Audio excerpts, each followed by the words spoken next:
The presenting sponsor of Moon Tower Soccer is FVF Law. To find out what makes FVF a different kind of injury law firm, you can visit fvf.law.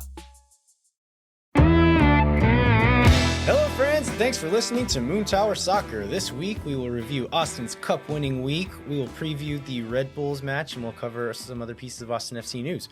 My name is Landon Cottom, and I'm joined as always by Mr. Jeremiah Bentley. Hey everybody, I am Jeremiah Bentley, and I had a good soccer week this week. How about you, Landon? I did. I think I'm too old to go this hard this many days in a row. I'm very tired, and I don't really see an end in sight for this, but hopefully a whole week in between games will be helpful. So when we were talking earlier today, did you go to a game, get back in the middle of the morning, and then go to ACL? Yeah, I went to an ACL taping last night, and so drove home from Dallas the day after that game, and then took a nap, and then went straight to that concert. Who'd you see? Lucius, who's one of my favorite bands. Me and my wife actually, early in our relationship, we saw them in Munich randomly. I was living in Spain and she was traveling through Germany for work, and so we met up there. And Lucius was a band that I'd been listening to for a bit already, and they happened to be playing there. And so and then after we first moved to Austin, we went to an ACL taping. So that was one of our welcome to Austin things. So it was the ACL thing, and then seeing Lucius for the first time in a long time. It was this a cool little full circle moment for us. So that was a lot of fun. Oh, that's very sweet. Were there a lot of heart emojis on your Instagram stories about going out and seeing the show, or there should have been? If I posted Instagram stories, there would have been. Okay, that's great. That's great. Well, I did not go to the match this weekend, but I did go to the Austin Soccer Foundation Gala on Thursday of last week at the South Congress Hotel. It was a really good event. Striker, I keep wanting to say the Striker Texas, although it's not only the Striker Texas now. The Striker News was the presenting sponsor. Chris Bills wore a suit and was one of the MCs of it.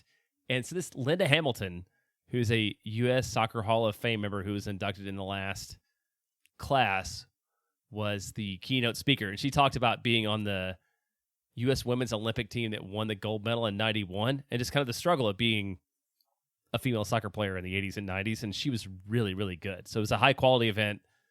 They gave out some scholarships. They raised some money, and so I would encourage everybody to go support Austin Soccer Foundation. And if you didn't have the chance to go this year, check it out next year. It was really cool sort of things to be able to go and do. Yeah, that sounds awesome. Did you get to meet any local soccer celebrities or meet any Moon Tower listeners? Los Verdes had a table, so I met Rico. No, I didn't meet them, but yeah.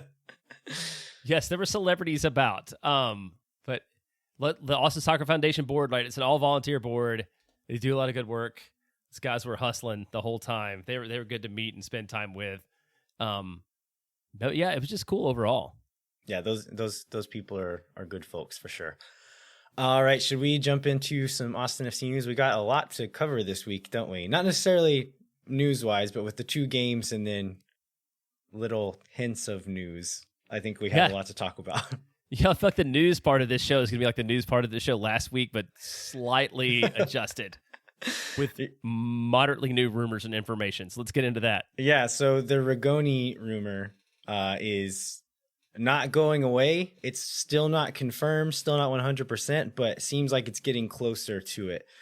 And so Chris Bills was able to get some really interesting quotes from a few different people, including one from Driussi, asking about Emiliano Rigoni because they played that year together at Zenit. And Driussi said, "Yes, he's my friend. I got to play with him at Zenit. The truth is that I have a very good relationship. I told him a little about the club. He asked me. I told him that here you can't come to relax, but rather you have to come to work hard. He knows that."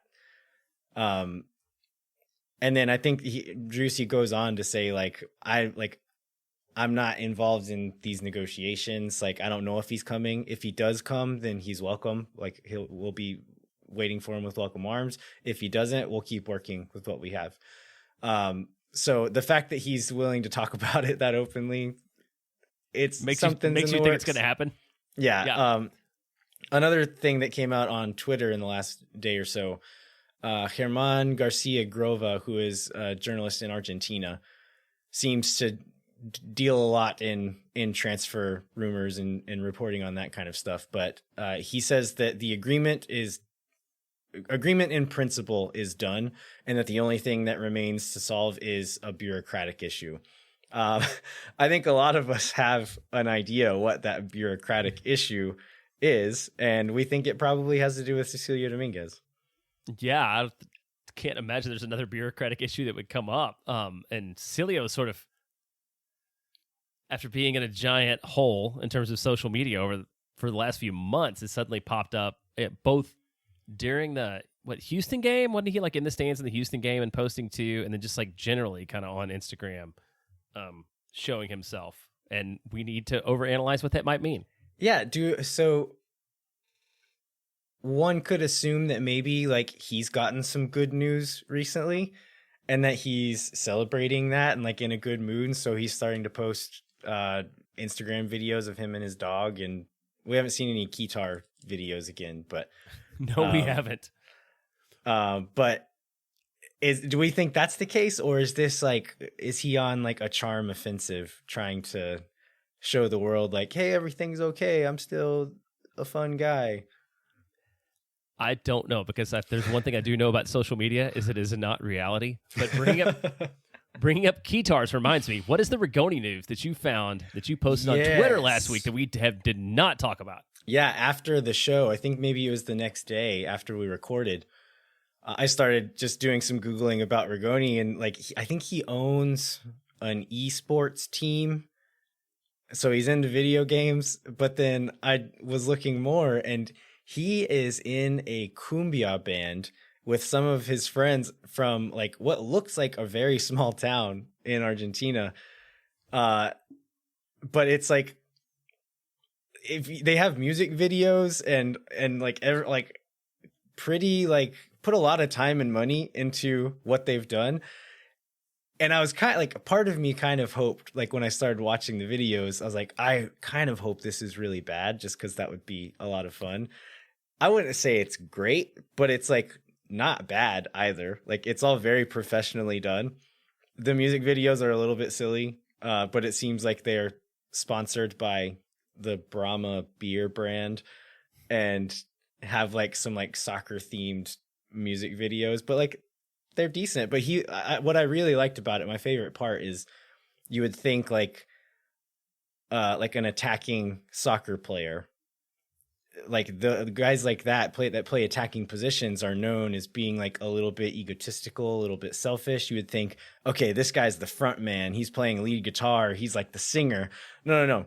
He's playing like the octopad, like the little drum pad machine, and just has his head down, just like grooving out, playing the drums on this a little computer essentially. So I like that he's like not even the front man. He's just like hanging out in the back playing this little drum kit. I mean, I also did see some videos of him playing guitar and keyboard, so he can do a little bit of everything. So he's a talented musician too, in addition to hopefully being a pretty good soccer player. And what do you think about this? This is probably Swoon Tower content, but this belief that he's kind of a poor man Sebastian Driussi in terms of tattoos and smile. Like, do you see that? Do you see the comparisons? Oh, I don't think that's fair. I think he's a different type. I think we're just adding to the arsenals of like whatever you're into, Austin FC has it for you. And so he is very handsome though. Tattoos wise, maybe poor man's Driussi, but I don't want to short him on any credit, because I think he's a good looking dude. I think he's got a good smile. Okay, well, that's the inbound. We should probably go back to talking about Cecilio, which is where we were a couple of minutes ago. One last thing on Rigoni. I was tweeting about this as well. Kevin Morris and myself have been sharing. We've found full games of Sao Paulo on YouTube. I'll put some of those in the show notes, or if y'all want to watch them, hit me up on Twitter. But I was posting about this and commiserating with Kevin through DMs over the last week or so, but Sao Paulo is terrible to watch. I hate watching them play soccer. And like, honestly, it gave me a little bit more hope about Rigoni, because looking at his track record, he's been a little bit up and down, has some good seasons, some bad seasons. But like I feel like at least this last year in Sao Paulo, it just seems like a fit thing. Like the way they play hopeful long balls that, and just like without really any plan as to what's going to happen after that. And so it's like, just kick it and like make this guy chase it. And Rigoni's playing striker in this team and is the one who's being asked to go chase these balls that aren't really even being hit anywhere near him. Not while he's like in stride or making a run, just like, here you go. And it was, I hated watching them play soccer, and I feel really bad for the guys playing striker for them. So, the guy is very talented, like undeniably talented. He can play with both feet. He does really well in close quarters with the ball. He has good vision. He moves really well in the box. So like, I think he has a good skill set to be a really dangerous winger, but when he plays more inside, his movement as a striker is really good as well. And so I think he's got a lot of tools. I think with the right fit, he can be a very good player in this league. Chris Bills, in the article he put out last week, he had talked to some folks in Brazil that were familiar with Rigoni's play. And they said that even though his form had dropped off, he hadn't gotten as much playing time, that he's never become a problem in the locker room, that the coach has even commended him for his attitude, saying that like, yeah, he's having a hard time, but his attitude's been great. He's still working really hard and been a really good part of the team. So you like to see that from a guy who's going through a hard time. I really do think that if we can just put him in a position to succeed, that he will, because it doesn't feel like he's been in that position for a lot of his career. But yeah, on Cecilio, so Chris Bills got some comments from Diego Cerati, who is Dominguez's agent.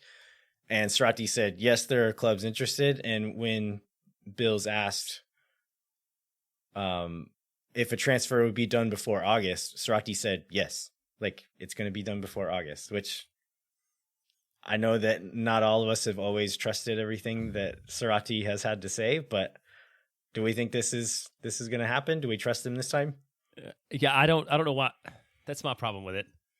Like, I know your average soccer agent is probably relatively untrustworthy, but Diego Cerati is like pretty high at the top of the list. So this is exactly what I would expect him to say.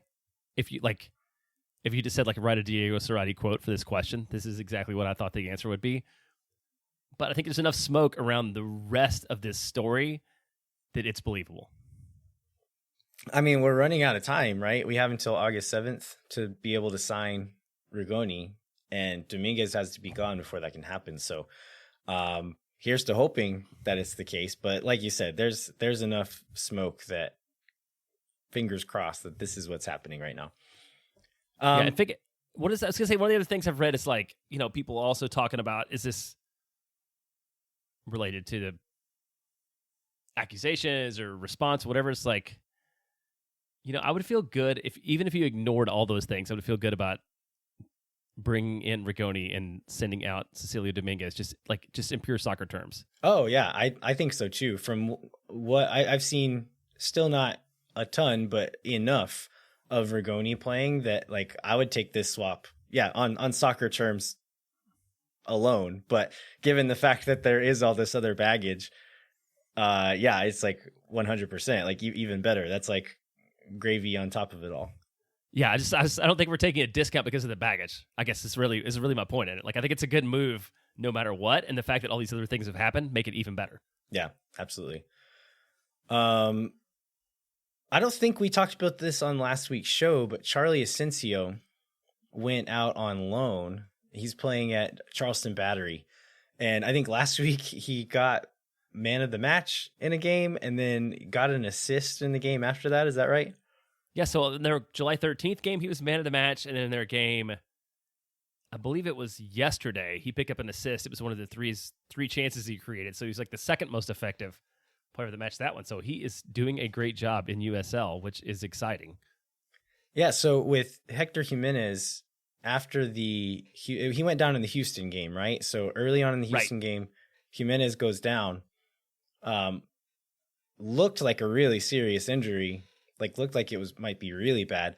Turns out it's maybe just 6 weeks, which is not ideal, but better than certain alternatives. But given that we are now only at 3 total fullbacks, so we have Nick Lima, we have John Kolmanich, we have John Gallagher. Do you think that we should call Asensio back? Or are we okay with these 3 guys? I don't know that we call Asensio back because Asensio's never played right back, has he? Which is where our gap is. I'm sure he has at some point, but when I was watching tape of him in college, it seemed to be almost always on the left side. That being said, John Gallagher can play right back. He is right-footed, and that's where he played. When he went into games last year, the Kansas City game, he played right back. And so, yeah, my thinking is, you're right, like it doesn't necessarily provide depth at the spot that we need, but also, I think with the 3 guys we have, given that Lima and Gallagher are both fairly comfortable playing on both sides, Kolmanich is like a good option as well. It's not like we're in bad hands if Kolmanich ends up playing. I think we probably roll with these 3 guys. Wolf said in an interview last week that, I think it was in the press conference last week, that if we needed to, he could throw Jared Stroud or Owen Wolf at right back. They could do a job in a pinch. I'm sure he's not going to want to start one of those guys or play substantial minutes with either of those guys. But if towards the end of the game, somebody has to come out and we have to throw one of those guys there, I think they could do a job for a few minutes. I don't think we see Asensio get called in unless one of our 3 current guys gets a card or gets injured or something like that. Then we might see Asensio get called back in for depth. Yeah, I think you're probably right on that one, and that would lead him to the almost like Freddie Kleeman last year loan, right? How long did Freddie spent? Freddie spent like a week out and then had to come back. Yeah, maybe it was a little longer than that, but it wasn't very long at all. And yeah, Freddie's had a rough go of it. He got his loan cut short last year, ended up not getting any minutes. Went out, was finally getting some minutes, and then did his knee, is out for the whole season. So hopefully Freddie will get a run of good luck after this year because he's had a pretty tough go. Yeah, that poor guy. I mean, the other thing that helps us on the injury front is that until the end of August, we're only playing 1 game a week. So we're not in like a necessary rotation mode. Right. Yeah, that's a good point. All right. Any other news before we jump into this week of games? No, let's talk about the games. Let's talk about the most exciting part of this week and the trophy. Yeah, so Austin FC won Copa Tejas this week. So they got 4 points against the other Texas team, putting them atop the Copa Tejas standings. And then eventually, not immediately after the game, but eventually, the team and the fans got to celebrate with the Copa Tejas trophy. And so in both of these games, Austin came from behind, which made me think of a tweet that Tom Bogert put out this week with a couple of ranked lists here. And the 2 lists were points gained from losing positions in MLS this season and points dropped from winning positions in MLS this season. And so in points gained from losing positions, Austin FC is atop the list with 16 points. So that means we've been losing and either drawn or won games, winning 16 points from that position. It's maybe not the best to have been in those positions, but if you're going to be in the losing positions, it's good to have won 16 points from them, right? Yeah, that's a great way to look at it. Well, and even LAFC is tied for 5th in terms of points per game for losing positions. So I mean, they're the best team in the league so far this year. So it's okay to be there. Maybe not. It's very traumatic as a fan, but it's good that they've managed to show the ability to rally. Yeah. Speaking of LAFC, they are atop the other list, which was points dropped from winning positions in MLS.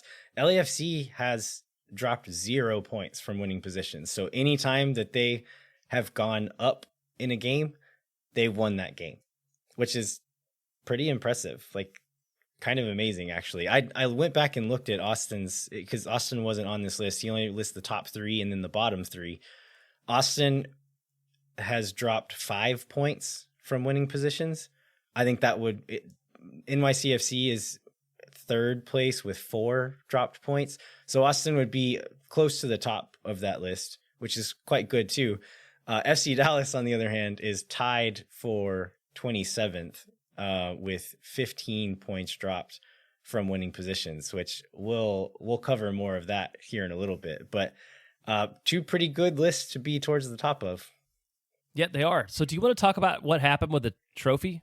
Yeah. Or how the trophy ended up in the parking lot, which made for amazing visuals. Like, I know that was sort of a logistical nightmare that made it out there, but like seeing the team and the fans in a parking lot celebrating with a trophy was like great content for social media. It really was pretty great. Like, it's so the game ends.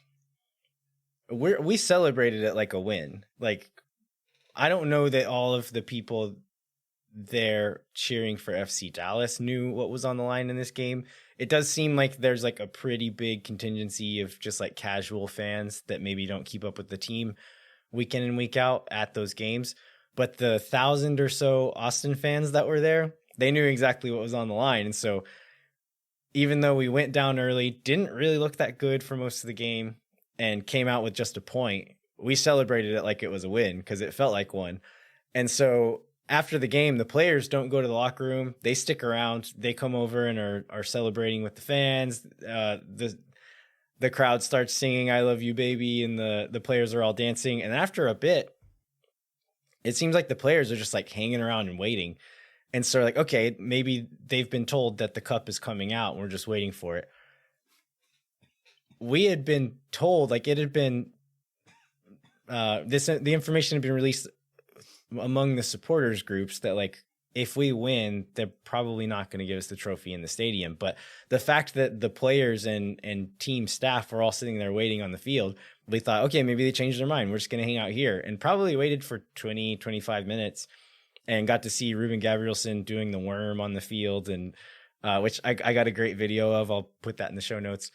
But we were all just kind of hanging out, watching the guys just kind of like vibing on the field, hanging out. And then finally, Felipe comes over and says, like, starts pointing, like, go over there, go out there. And I think there's some information passed to like supporters group leadership. And so everyone just starts streaming out to the south end of the stadium. And they had some like temporary barriers put up, but all the players went out there. All the fans were there outside of the little barrier, and they did the whole little whoa, like the cup lift that you see him do. And it was just like, it really was like a fantastic atmosphere that the players are all right there among the fans. And then even after the players went in, all the fans stuck around and the Morga was there, and everybody was just singing and dancing for probably another 15 or 20 minutes after the players had gone back into the locker room. So, yeah, a great experience. One other thing that probably hasn't been spread anywhere else, but the temporary barriers, you know which ones I'm talking about? Like the light metal ones that look kind of like bike racks. Yes. So it was those. As the players come out, like fans get excited and like there's a little bit of a push, and one of those barriers moves a little bit.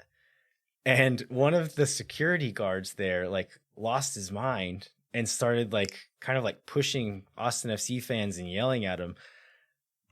About this time, Alex Ring is walking up and sees this happening, and Alex Ring goes after the security guard, which is amazing. That like he ended up having to be kind of pulled off, and I think they ended up moving that security guard somewhere else. But to see like our captain come after, not just protecting his own teammates on the field, but in a parking lot after a game, going to protect his own fans, like that's why he's the captain right there.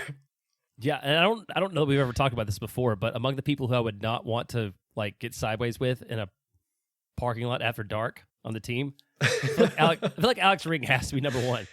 I would not want to mess with that dude when he's in a mood. The only reason I might pick anybody else on the team is just because they're bigger than him. But as far as attitude and like mentality goes, he's got to be number one on that list. So that was the parking lot celebration. So how long did you say it lasted? So the players were out for a few minutes, and then they like went back in, and the fans like kind of hung out and sang for a while. Yeah, the players were out there for probably 5 or 10 minutes, and then the fans hung out for another 20 minutes, and then finally all started filtering back over to the buses to head back home. But It was quite the scene, and I'm very happy that I got to be there to be a part of it. It was a lot of fun. All right, we want to save some time to talk about the two games, two exciting and eventful games. So we will do that here in a moment. But first, we're going to take a quick break and do some ads. Hang tight. We'll be right back with more Moon Tower Soccer.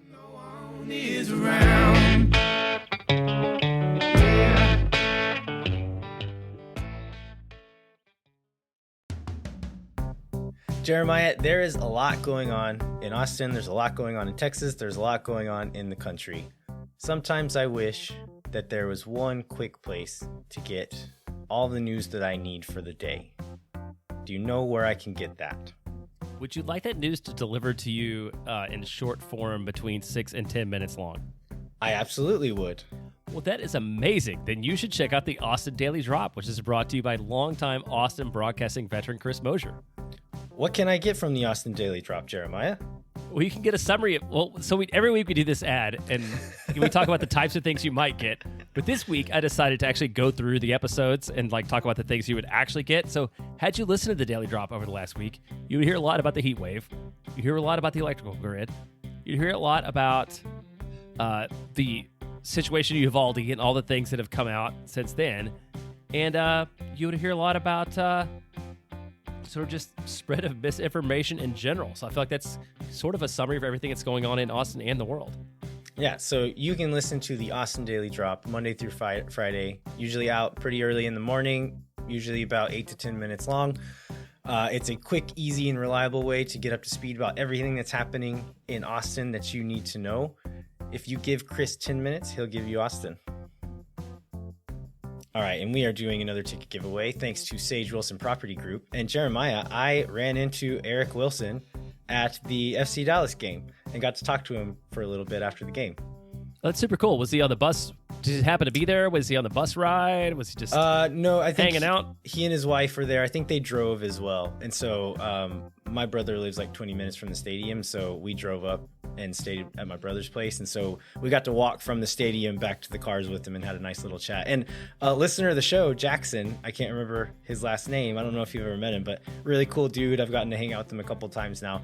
But Jackson had actually already used Eric Wilson as his realtor when he bought his house before he was ever advertising with us. And so he said whenever he first heard it, he texted Eric and was like, "Hey, I just heard Sage Wilson on Moon Tower Soccer." And so that was a lot of fun, happened to be walking back with Jackson and Eric back to the car and got to just hang out talking to them for a while after the game. But we're going to be doing that ticket giveaway. Go to moontowersoccer.com, click on free ticket giveaway in the top navigation bar, or you can go to the show notes of this episode that you're listening to right now, click on the link and fill out the form. This is made possible by Sage Wilson Property Group. So if you or someone you know are in need of Sage real estate advice in Austin, you should talk to our friends at Sage Wilson Property Group. And Moon Tower Soccer is brought to you by our friends at FEF Law, the official injury lawyers of Austin FC. FEF is a different kind of personal injury law firm dedicated to community, transparency, and client education. You can go to fef.law to find out what makes FEF a different kind of injury law firm and why understanding your legal options can dramatically change the outcome of a case. Okay, so speaking of lawyers, do you watch Better Call Saul? No. Okay.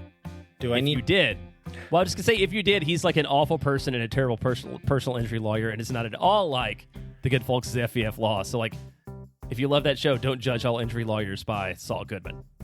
Yeah, it should be called Better Call FEF, right? That's even better. Super catchy. Super catchy. It's the reason we don't write this stuff. All right, we are back. We're going to cover the two Copa Tejas games from this week. We'll start out with the Houston Dynamo game. Austin FC beat the Houston Dynamo 3-1 at home at Q2 Stadium what day was this on? Tuesday. Exactly 1 week ago from when this episode is going to come out. This feels like it was a month ago, and I barely remembered anything about it until I went back and watched some highlights and some other clips from today. Do you feel the same? Oh, absolutely the same way. I just, yeah, for sure. Okay, well, let's see if we can remember any of the pre-match narrative. But the goals came from, let's see if I can even remember this. So Diego Fagundes scored one, Maxi Urruti scored one, and Alex Ring scored one. Coco Carrasquilla scored Houston's only goal. Going into this one, I guess we thought maybe there would be some rotation because we had come back from Atlanta. So I think it was 70 some odd hours after the Atlanta game. So we kind of thought Gallagher might be rotated anyway and that Kolmanich might get the start, but Gallagher ends up not even being on the team sheet due to illness. And so he's not even there for that one. We see Hector Jimenez get the start, probably for similar reasons, just rotation, because I think Lima went 90 against Atlanta. Hector Jimenez, as we mentioned earlier, ends up going down after 22 minutes with that injury, so Lima comes on anyway. But then in the midfield, I guess Danny Pereira was back from suspension, but did not get the start. So maybe that was a little bit of a surprise. Owen Wolff instead gets the start in central midfield with Ethan Finley starting at the right wing, and then Urruti and Fagundes, the other and that top three, and then Driussi and Alex Ring in the midfield, Gabrielson and Cascante at center back. So a little bit surprised to see Owen Wolff in central midfield. Why do we think Danny Pereira didn't get the start here? Is he still maybe being punished for his cards? Because Wolff all but said that last time he came back from suspension. Yeah, maybe a little bit of that. I like to be more positive. I like to think he's being protected from future card mishaps. But also, you could look at that as being punished maybe a little bit for cards. But which I think is fair. He's going to learn. Yeah, I think that's fair, especially after Finley and Wolff both played really well in Pereira's absence, and so I think it's fair to start them. I thought it was interesting to see Owen Wolff get the start in midfield. I think he didn't look great in this game, but that's part of the learning experience. Like, again, he's just barely 17 years old. I don't think he looked terrible, but I just think he got a little bit lost in the sauce at times with Houston pressing us and not really knowing exactly where to be. I was having a conversation in Los Verdes Slack today about like why Danny Pereira starts at the 6 instead of Alex Ring, and those two advanced midfielder positions with Driussi and Ring playing in those spots. I think those are the two, like that position, which I see them as kind of equal positions, are the most positionally flexible spot on the field in Josh Wolff's system. I think he wants those guys playing in that position to read the game and to understand what it needs. Do they need to drop in? Do they need to push forward and help stretch the line? Do they need to float wide to provide an option there? I think he wants those guys making those decisions based on reading the game. That's part of the reason why he wants Alex Ring playing in that, because Alex Ring is one of the smartest guys on the team, one of the most experienced players on the team. When you slide a 17-year-old into that position, even though like when he gets the ball skills-wise, defensively, he has a lot of the tools and is not so far from being ready to play that, mentally and experience-wise, he's not quite there, and I think that showed a little bit in this game. Yeah, I think you're right. He just couldn't show that. So here's my admission on the Carrasquilla goal. I got a beautifully amazing taco from Valentina's and was like leaning over the edge with that, like, that open section that's sort of like standing room only section when the Carrasquilla goal happened. But I was sort of like lost in the brisket taco and I had to go back and watch it on the replay. Like I didn't, so you're going to have to describe this because I did not get a full understanding of it other than like I was really enjoying myself in like a food moment. And then I was upset. And those are the emotions that I remember. Okay, so I think this will be interesting to talk through. So I think the fullback, who would have been Hector Jimenez at the time, pushed out wide to cover somebody. Carrasquilla makes a run kind of up the middle there in behind the line, and so Cascante has to follow him out. Cascante kind of like shoulders him and like pushes him, but Carrasquilla doesn't go down. Gets on the ball. They kind of go shoulder to shoulder again. And Cascante gets tripped up and ends up like tumbling and like doing a little roll, which allows Carrasquilla to get by him. And then he takes a really nice touch inside and puts Stuver in a tough position, not able to completely guard that near post.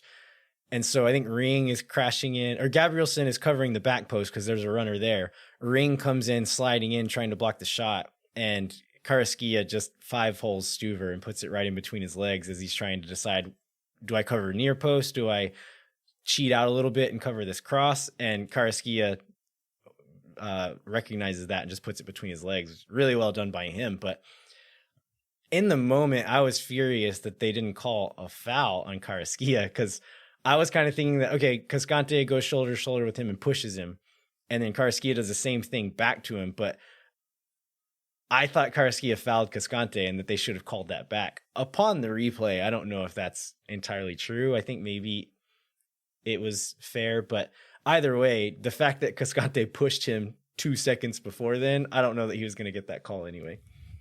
Yeah, it's probably a fair turnabout is fair there. So Austin, I was gonna say Austin answers not long after on. Will this be the first direct free kick goal in club history? Yes, we saw that being talked about. I think Opta Jack posted this one, which is like stats, like a soccer stats Twitter account. And it seemed like a direct attack on Tomas Pochettino. I remember last year we had seen Tomas Pochettino score those 2 free kicks in preseason. And we're like, oh, this is amazing. He's going to score so many long distance goals and free kicks. And he sure did take a lot of those, but scored 0 of them. I think Pochettino ended with like, I don't know how many goals, maybe 2 or 3 on the whole season. And so, yeah, it was great to see Fagundes bury this one. So Driussi draws a foul at the top, like does a nice little evasive move to get away from a couple of defenders, and then gets fouled right at the top of the box. We see it was like over on the right side. So we see Kolmanich line up because it's a decent angle for a left-footed curler to the far post. And then Driussi was there, but not lined up to take the kick, which kind of surprised me because that seemed like good position for Driussi, but Fagundes wanted it. And Driussi let him have it, and credit to him because Fagundes hits a perfect free kick. Like it's one of those where Steve Clark just like turned his head and watched it go in. Didn't even try to get over to it to block it or anything. So I saw some people criticizing Steve Clark. I don't think there's anything he could have done. If anything, maybe the wall could have been set up a little better. I think Fafa Picot was the end person on the wall, and he's not very tall. And so he jumped as high as he could, and the ball was still way over his head. But like, even I think if Tim Parker had been standing there on that part of the wall, I think that ball's still going in. Like Diego hit it perfectly. Yeah, that was beautiful. And that was the second corner, right? Because there was an earlier free kick. There was an earlier free kick that he didn't take directly. Do you think that had anything to do with it too? Like, there was one like 3 minutes in that, like he lined up behind the ball and Jean lined up on the side of the ball, and Jean ended up taking like the short kick. Do you think it had anything to do with the fact that it got through on the second time around? Maybe. I think probably more to do with just positioning. I feel like that one was maybe wider, like out to the side of the box. It was a much more difficult shooting position, but yeah, I think probably I'd have to go back and watch it, but I think probably position had more to do with that one. But so we ended up tying it up. Halftime comes. I feel, if my memory serves correct, I feel like we still didn't look great for the rest of this half.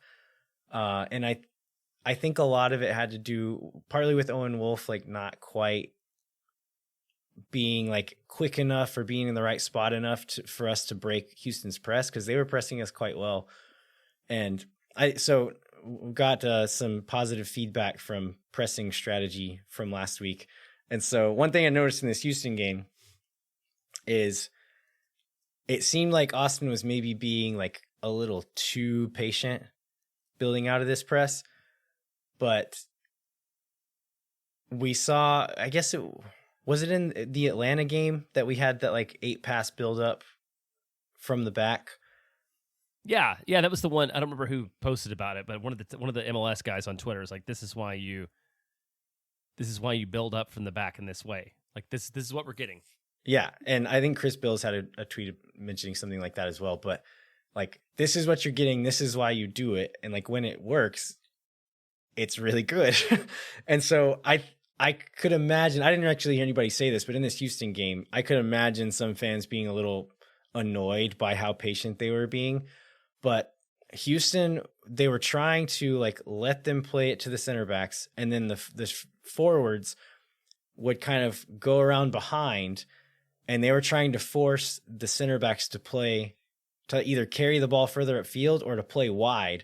And then that was kind of like the spring to the trap for them to go press out wide and try to pin guys against the sideline. And they had to play like a hurried ball forward or lose the ball in that moment. So the center backs, our center backs, were being very mindful of when they receive the ball. If they noticed one of those forwards trying to kind of trap them in, they would turn very quickly and get the ball right back to Stuver.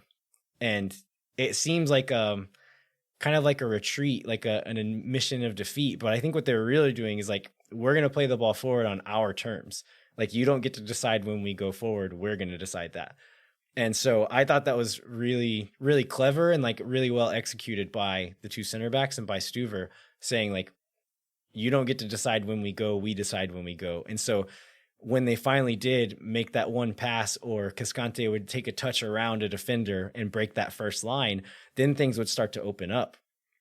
I think especially in the second half, when we brought Danny Pereira on and put him at the 6, you break that line either with a center back, or Danny can kind of break that line carrying the ball sometimes. Then things started to open up a little more, and that's when we scored more goals. But I thought it was, once again, last time it was our press that I thought we had a really good game plan in, but this time breaking Houston's press, I thought we had a good game plan. So at halftime, I was thinking Carrasquilla, I thought, was like clearly their best player on the night, which I think he is for them most nights. As the teams went in to the locker rooms for the half, a lot of times the subs will stay out and warm up. Hector Herrera for Houston stayed out and was warming up, and he didn't have a training top on. He had his jersey on. I was like, okay, Herrera's coming on. And I was nervous because I was thinking, okay, they're going to pull off one of these other guys, and Carrasquilla and Herrera are both going to be in that midfield, and that could be quite dangerous. They end up pulling Carrasquilla off for Herrera. I don't know if Carrasquilla, if that was a rotational thing, if he was injured, what it was, but if that was a tactical move, like that's how you're solving that's your plan for winning this game, I think it was a terrible move, because Hector Herrera came on and was like, okay, made some really good passes, some clever balls, like stuff like that. But as far as like the dynamism that Carrasquilla brings to the game, Hector Herrera had none of that. And so I think he was a major downgrade in the moment. Well, we talked about that going all the way back to when Austin went to Houston, right? When that news first came out, that like, what problem is Hector Herrera solving? He's obviously solving the getting people in the stands problem, because they had good numbers. But yeah, subbing him on for the most dynamic player on the team does not seem like a path toward being a playoff team. Yeah, maybe there is an excuse for that. Maybe Karski was tired or injured or something like that. But for Houston to have any chance of being decent going forward, they need both of those guys on the field at the same time. And luckily for Austin, we didn't see that. So Austin ends up scoring second goal in the 57th minute. This one is from Maxi Urruti. I'm trying to remember all these goals now, Jeremiah. This one comes from Driussi, has the ball towards the top of the box, draws a foul while dishing it over to Urruti, and Urruti plays finishes really well, just like a low curler that just kind of skips past Steve Clark and just bounces right inside the bottom corner of the far post. I thought that finish by Urruti was really impressive. Yeah, it was a really good finish. I mean, the guy continues to have like a renaissance, right? And be, I think, more than we expected out of him so far. So I've got, because the Logan sent me their game reports, and they're really like kind of stream of consciousness writing. So I will say this goal's description is that seeing Driussi attack toward the south end is a magical experience. It's obvious how much more skilled he is compared to everyone else. We were already cheering Maxi's goal as it curved around Steve. I think it's a pretty good description of that goal. Yeah, and I like in this game, so both of these goals, Driussi's fingerprints are on them. We'll see this going forward as we talk about the Dallas game as well. But yeah, Sebastian Driussi continues to be a revelation for this team and is very good at soccer.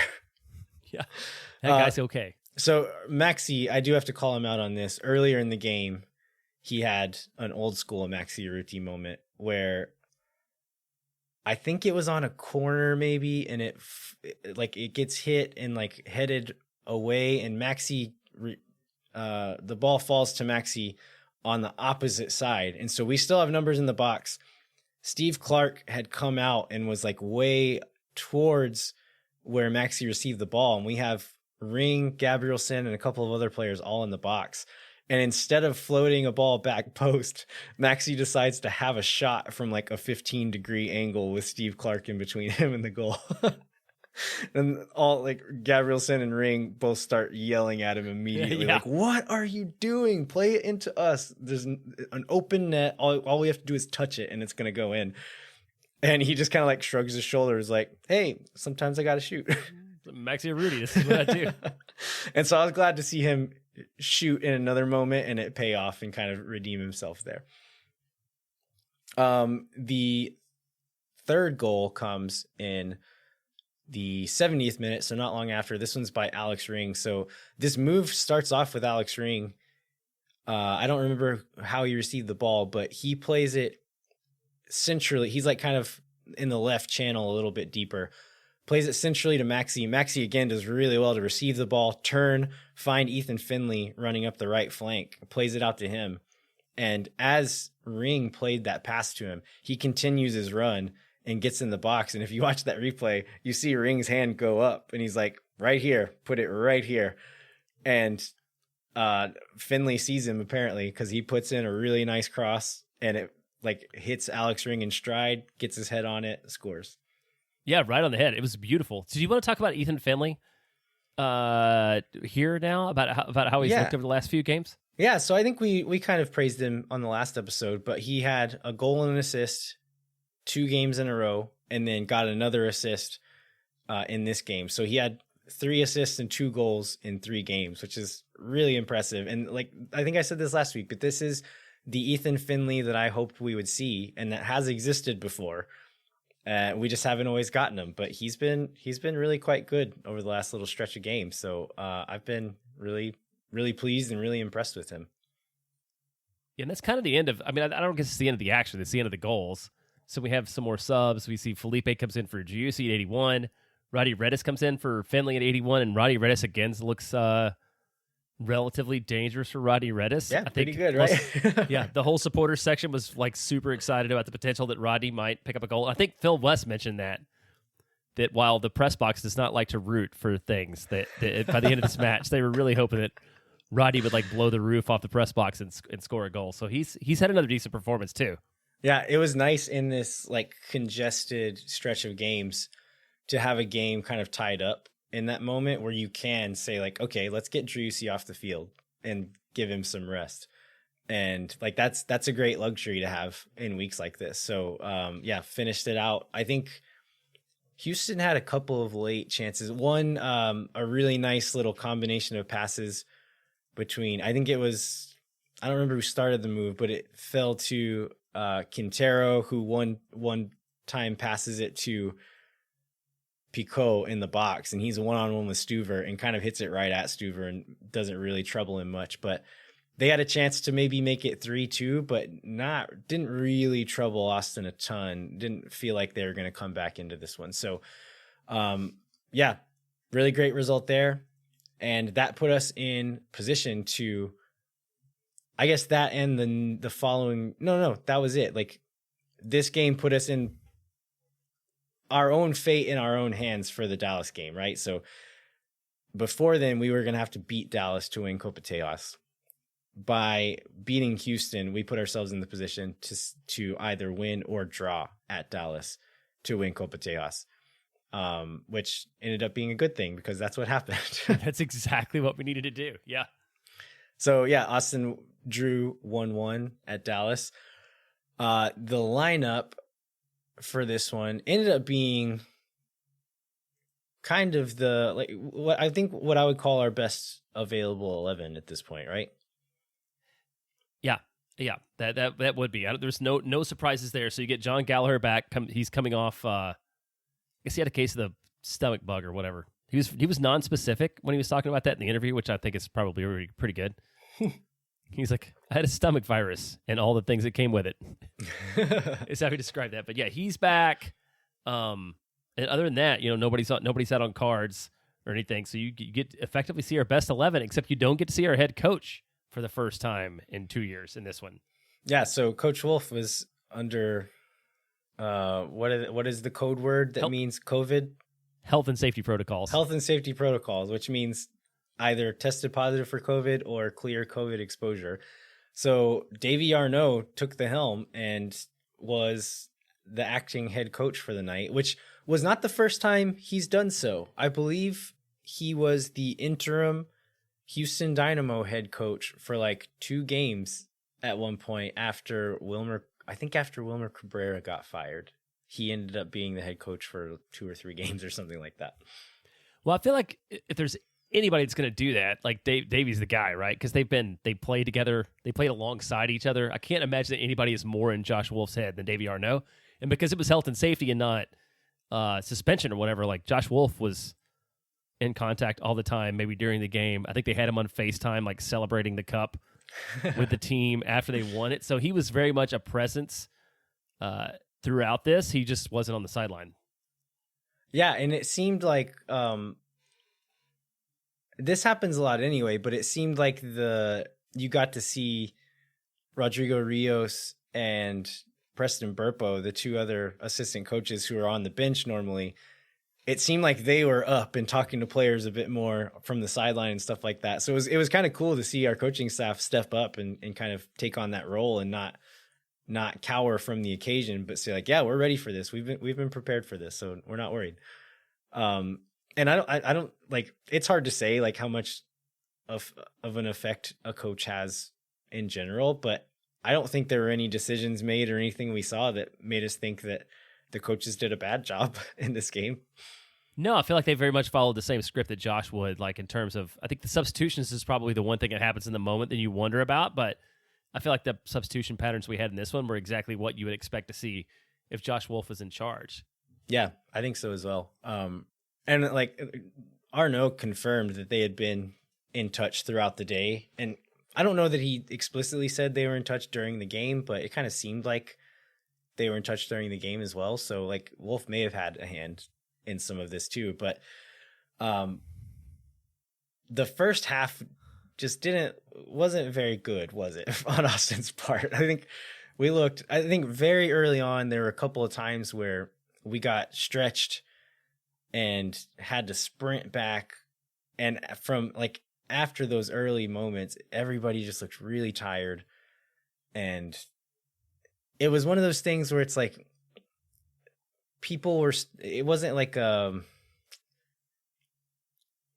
was like people looked mentally tired as well. And it's one of those things, it's like not everyone was still running back. Like if they were in transition, people were sprinting, but whenever you turn around and have to try to play possession game going the other way, if someone plays a pass a couple of feet wide, like it's like that extra bit of effort to get in position. And then like some sloppy passes weren't accurate. And so all of that led to it just being like a really sloppy, tired looking game. And so it just takes all of the crispness out. And so we got into like horseshoe of sadness territory, because if your passes aren't crisp, passes aren't accurate, then it takes just that little bit more of time. If guys are tired, they're maybe not making runs in the same way and not playing passes as quickly. And it just, all the stuff we saw, especially against Atlanta, just like moving and playing balls quickly and making things happen like that, like none of that was happening in this game. And so very ponderous on the ball and just not making things happen with that sharpness that we've been seeing recently. Well, I don't know if you saw this in person, but on TV, it looked like the field was very wet and very slow and very much like, so they were having to make those extra steps where they might not have had to anyhow, because the ball was just never seemed like it was going where they wanted it to. And I know part of it was like not being crisp or whatever, but it just seemed like a really, really slow field. I have a theory on this. I saw some people talking about this on Twitter, and some like Dallas fans stepped in to say like, no, they do this so the ball plays better on. It's like, no, every team waters the field. Like every team does that. But this was like, I know I watched Dallas's midweek game and saw the same thing, but you can see where the sprinklers are because there's standing water around them. And like as players would step in it, water would like splash. And that is not normal. It's normal to water the field. It's not normal to be able to see water splashing up off of the sprinkler heads whenever players step in that area. I think this is a theory, but it could be true, is that whenever you have some of the fastest players in the league and want to try to break in transition, if you launch a long ball, you want it to kind of sit up and not just like skim off the surface. And so it'll slow down Austin's play as we're trying to possess the ball. But then as they break in transition, they can lump a ball forward. And instead of like skipping off the surface, it might hit a puddle and slow down a little bit. Just a theory, but I don't think it's that outlandish to think of.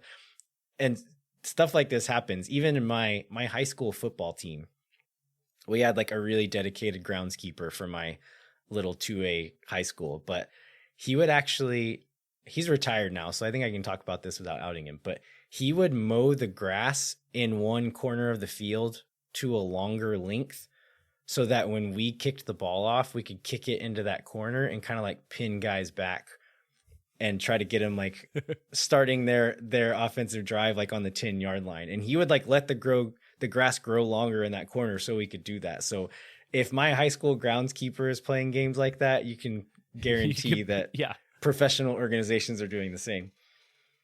Yeah, not the field's not all to blame for that, but I feel like that it didn't help. It compounded what was going on already for sure.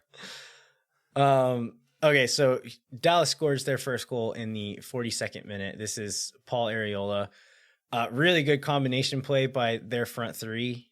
Ferreira and Velasco are involved in the buildup, and Jesus Ferreira was giving us trouble on that back line all night. He's fast, which is part of it, but also he's just really smart, makes really good runs, and his teammates know to look for it. And so he would time a run and get behind Cascante, and Cascante is going to lose that foot race, and so put us in some really precarious positions. Cascante is actually running in front of Arriola in this moment and is there, but like tries to react as he's taking a step, and the ball just goes between his legs. And Gallagher was covering him on the backside, but it falls to Arriola, and I think he hits it between Stuver's legs again, which is 2 goals in a row there. But like really well executed by Dallas, but it seems like a couple of things could have gone our way a bit better, been done a little bit better by Austin to prevent that. Yeah, it's like the guys in the right place, and they just didn't follow through. It's also something that happens when you have like 2 guys that are U.S. men's national team players. Yeah. And very skilled on the counterattack. Like that's going to happen from time to time. So halftime comes, we end up seeing, we don't get subs until the 62nd minute, which is, I'd say like not necessarily early, but the fact that we saw 3 at that moment was of note, I think. So Danny Houston comes in for Urruti, which Urruti has just been, I think he played 90 against, did he play 90 against Houston? I kind of think he did. But anyway, yes. he played all 90 against Houston, so he's twice in the same week. Yeah, so Houston comes on for Urruti. Felipe comes on for Danny Pereira, who was not the Danny that we would probably have hoped to see in this game. And then Owen Wolf comes on for Finley, which I think was probably just a legs thing, just getting some fresh legs on. We start to look better in the second half. They start to be a bit more aggressive after this happens, and still not like a beautiful game, but much better than the first half, I thought. Yeah, the one question about the subs is, were you surprised to see Houston as opposed to Musajite? Because it seemed like a Musajite kind of game whenever the second half came around, and we've seen Houston did not look great against Atlanta. And then obviously neither one of them got on the field against Houston. So I thought this seemed like a game that might be a GT kind of match for me. I'm okay with that because I think we were struggling to move the ball. And like in games where we're possessing the ball and just aren't getting chances and need to just like lump stuff up, like I like GTA in those situations, but when we need to move the ball a little bit better and combine better than what we're doing, I think I like Houston in that scenario, so I'm okay with that change.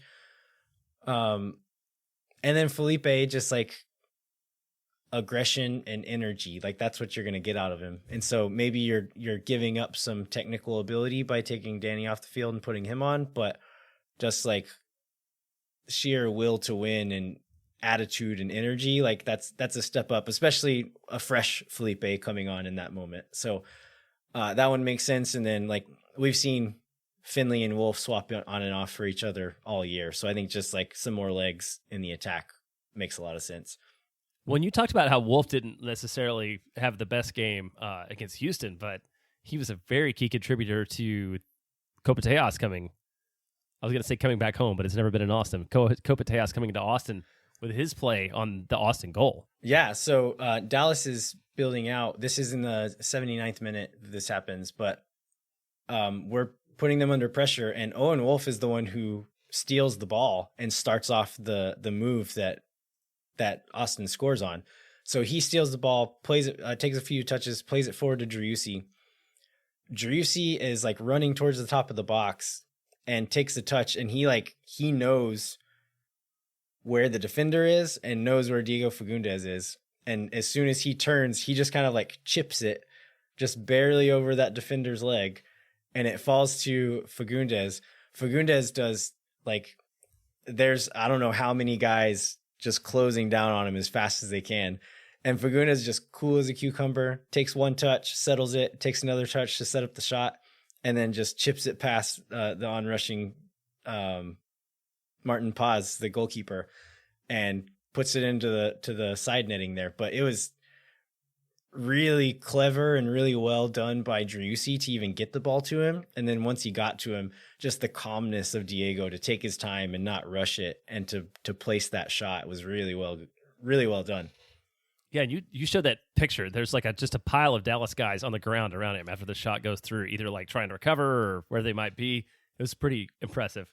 Yeah, I think 4 guys on the ground and then 2 others kind of standing around. One of them that I think Driussi plays that ball and then like runs into a guy and puts him on the ground.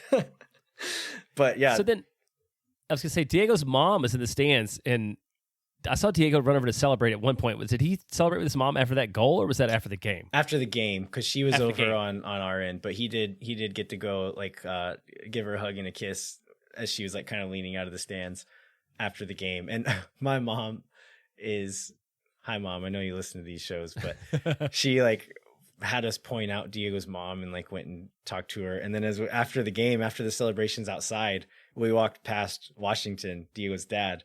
I was like, Mom, that's Diego's dad. And she's like turned and just started running after him and chasing him. That's awesome. And went and talked to him for a while, but she just wanted to tell him that she loves their son and hope he does good for the rest of the season.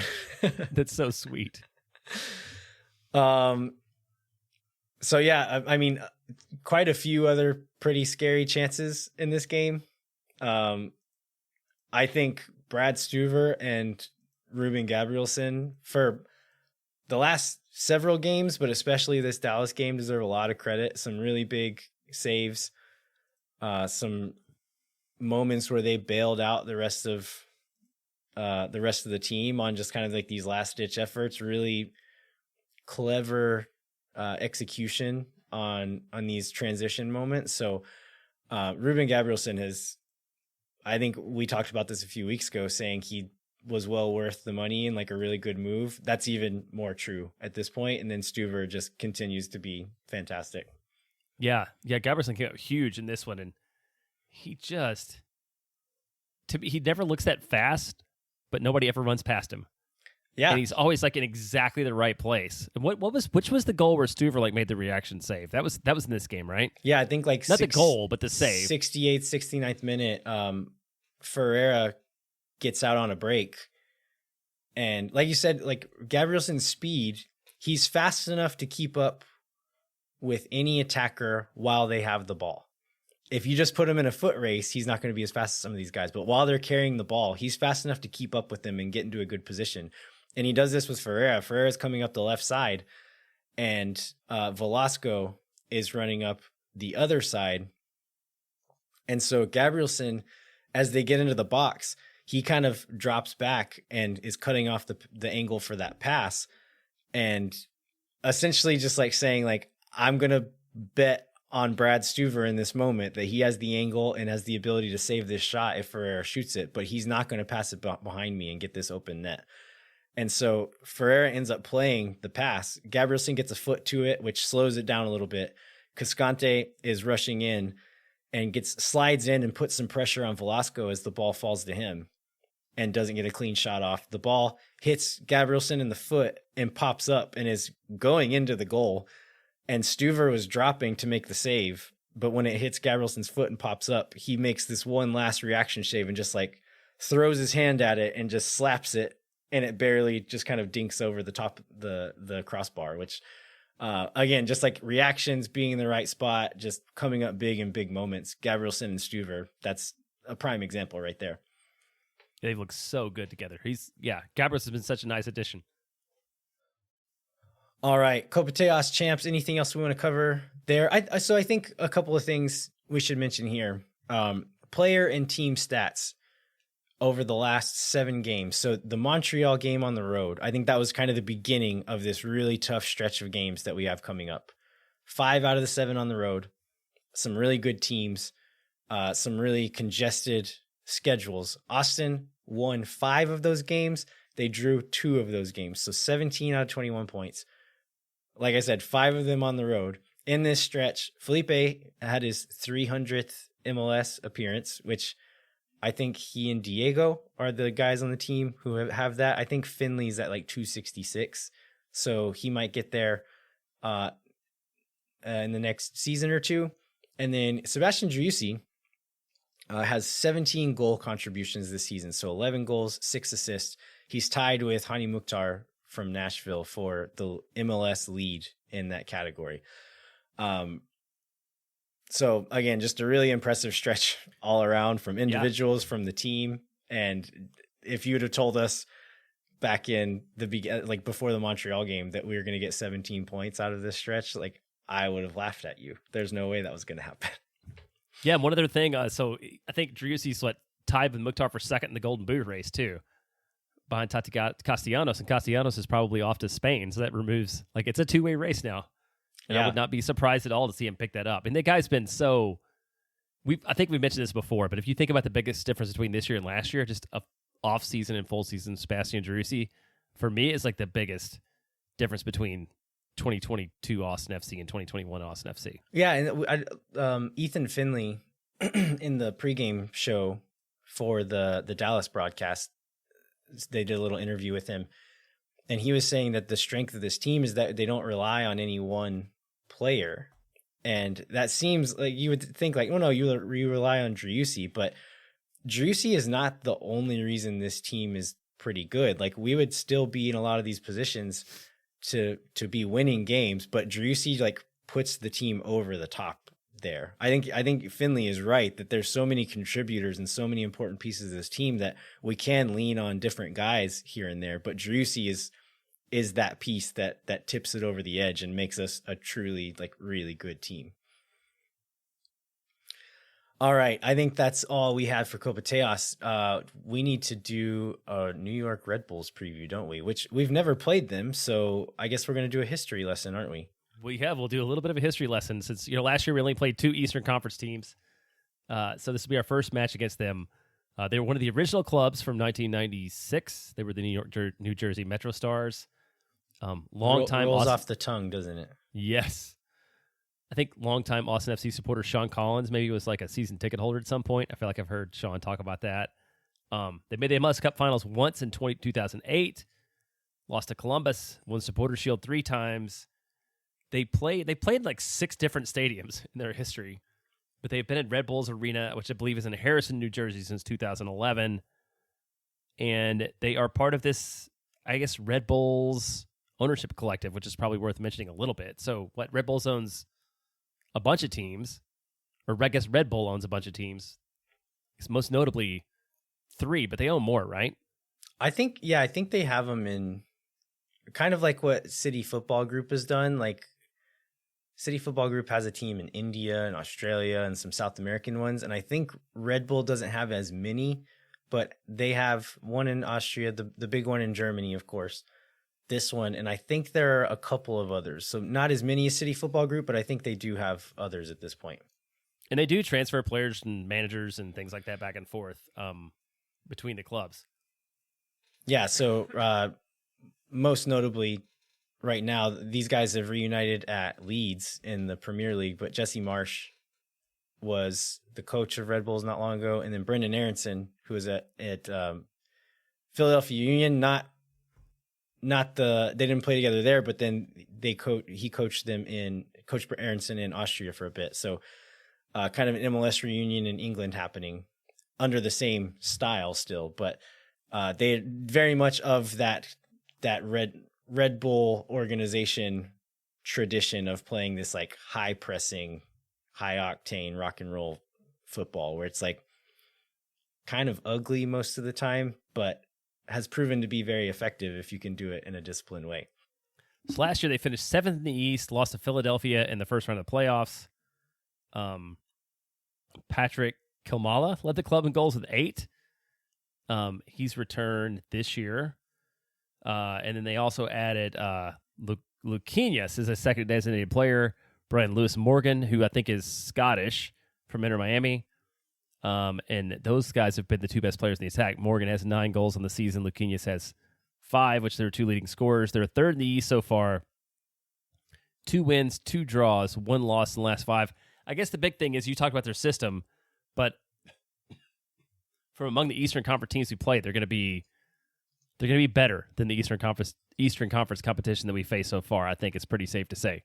Yeah, definitely. And so we talk about the kind of the ugly soccer that Red Bull soccer can be sometimes. Lewis Morgan still fits into that system, but has quite a bit of class. He's a really good player. And then Luquinhas has really been kind of that cherry on top, where like a really skillful, classy player that can make something happen in the attacking third. Whenever you Red Bull your way to that position, he can make something special happen in those moments. Klimala, I think he hasn't even been being put into games recently. I think they're kind of giving up on him, but Lewis Morgan and Luquinhas are the real deal and will definitely be a real threat against Austin, considering we're a team that can be vulnerable in transition moments. The New York Red Bulls live for transition moments, and so that's going to be something that they're going to have to be careful about.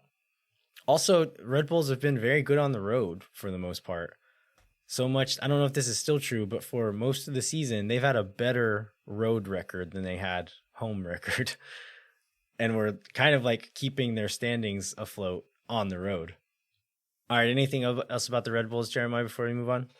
No, it should be an exciting match on Sunday night. I'm looking forward to it. Yeah, well, hopefully it is going to be super hot again. I think this game kicks off at 7:08, so the sun will still be out. At the very least, I don't know if the sun will be on the field still, but it will definitely be on my seats, which I'm not looking forward to. But maybe that will be a slight advantage for Austin, given these New York, New Jersey boys coming down, not used to playing in this weather. We can only hope. Anyway, we'd like to remind you to rate, review, and subscribe wherever you get your podcasts. And then if you want to continue the conversation, come find us on Twitter. I'm at LViajero87. Jeremiah is at JBentley_ATX. And then we're at Moon Tower Soccer on Twitter and Instagram. We'd also like to encourage you to sign up for the Patreon, where you can force us to answer a monthly question. And then also get some cool Moon Tower Soccer swag. And then access to certain things. We'll provide some kind of behind the scenes stuff. We'll ask for advice on things. I'm actually going to be posting some kind of polls just to kind of get some opinions on how we want to shape the show and what you guys want from the show. So Patreon members, be looking out for that. If you want to give us some of that input, then you can join the Patreon as well. We'd also encourage you to visit the Striker Texas website. You can use Moon Tower 22. Sorry, not the Striker Texas website, just the Striker website. I'm going to do this every time. Moon Tower 22 with a capital M for a 30% discount. And then Jeremiah, what should folks look out for on the Striker this week? Yeah, Chris Bills did an interview, which I think he said might have been his favorite he's ever done, with both Gabrielson and Cascante. Oh, man. Best in the MLS, Gabrielson Cascante at the center of Austin FC's rise. July 13th article, and I would highly encourage everybody to read it. Especially, I loved Ruben before, but I really love Ruben now after reading his quotes. The quotes in this interview and him doing the worm and breakdancing on the field after the Dallas game, I think he's skyrocketing in a lot of Austin FC fans' favorite players rankings for sure. Thanks so much for listening. We will be back next week with a new episode of Moon Tower Soccer, where we will review that New York Red Bulls match and then preview the next match against Sporting Kansas City, and then cover any other bits of Austin FC news. Hopefully a transfer in and a transfer out specifically, but we'll see. Until then, I'm Landon Cottom. I'm Jeremiah Bentley. We'll catch you next time. When no one is around.